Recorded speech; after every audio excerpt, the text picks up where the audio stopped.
जय श्री हरि। क्या है तुलसी विवाह की सरल पूजा विधि? चलिए उसके बारे में जानते हैं। तुलसी विवाह जो है देवउठनी एकादशी के दिन मनाया जाता है और 2 नवंबर को यह पावन दिवस है। तुलसी विवाह भगवान श्री विष्णु और माता तुलसी के पवित्र मिलन का उत्सव है। यह विवाह घर-घर में श्रद्धा और भक्ति के साथ मनाया जाता है। अगर आप भी तुलसी विवाह का आयोजन करने जा रहे हो, तो कुछ सरल जो पूजा विधि है और जो संपूर्ण पूजा विधि है, वो जानना आपके लिए काफ़ी ज़रूरी हो जाता है। तो इसके लिए हमें करना क्या है? सबसे पहले आपने तैयारी करनी है और पूजा स्थल की व्यवस्था करना है। इसके बाद आप देवउठनी एकादशी के दिन पहले प्रातः स्नान करके स्वच्छ और शुद्ध वस्त्र धारण करें। घर के उत्तर पूर्व कोने यानी कि जो ईशान कोण होता है या आंगन में तुलसी का पौधा रखें। यदि तुलसी पहले से गमले में है तो उसी स्थान को साफ-सुथरा करें।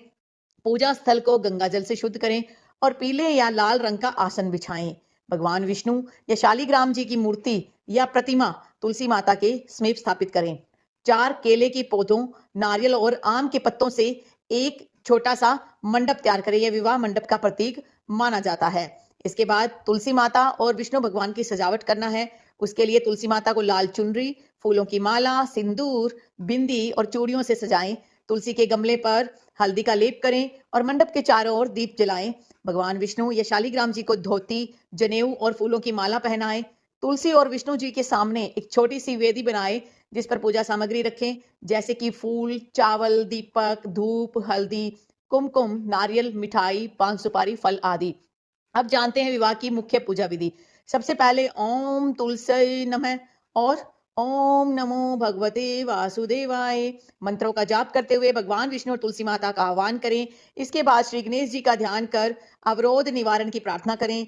एक तांबे या मिट्टी के कलश में गंगा जल भरकर उस पर नारियल रखें। यह मंगल का प्रतीक है। तुलसी माता और भगवान विष्णु को एक लाल धागे या माला से जोड़े। विवाह के समय यह मंत्र बोले, तुलसी श्री सखी सुबे पाप हारिणी पुण्य दे, नमस्ते नारायण प्रिय नमो नमः। विवाह पूर्ण होने पर फूल और अक्षत अर्पित करें। अंत में तुलसी माता और श्री विष्णु जी की संयुक्त आरती करें। जय जय तुलसी माता, जय जय श्री हरि की नाथ। इसके बाद मिठाई, खीर और गुड़ का प्रसाद अर्पित करें और परिवार में बांटें। कुछ विशेष सावधानियां आपने करनी है, कुछ नियम निभाने हैं। तुलसी विवाह के दिन तुलसी के पत्ते नहीं तोड़ने चाहिए। भोजन में प्याज लहसुन का प्रयोग न करें। महिलाओं को सिंदूर और चूड़ियों से तुलसी माता का श्रृंगार करना शुभ माना जाता है। विवाह के बाद तुलसी के पौधे के चारों ओर 7 बार परिक्रमा करें। तुलसी विवाह की ये सरल पूजा विधि भक्ति और प्रेम से की जाए तो भगवान विष्णु और तुलसी माता दोनों प्रसन्न होकर अपने भक्तों को धन, सौभाग्य, सुख और वैवाहिक जीवन में स्थिरता का आशीर्वाद देते हैं। यह दिन केवल एक पूजा नहीं बल्कि दिव्य मिलन और भक्ति के भाव का प्रतीक है। तो इस प्रकार आप सामान्य विधि के द्वारा, सरल विधि के द्वारा तुलसी विवाह अपने घर पर कर सकते हैं। कमेंट बॉक्स में लिखिएगा जय तुलसी मैया।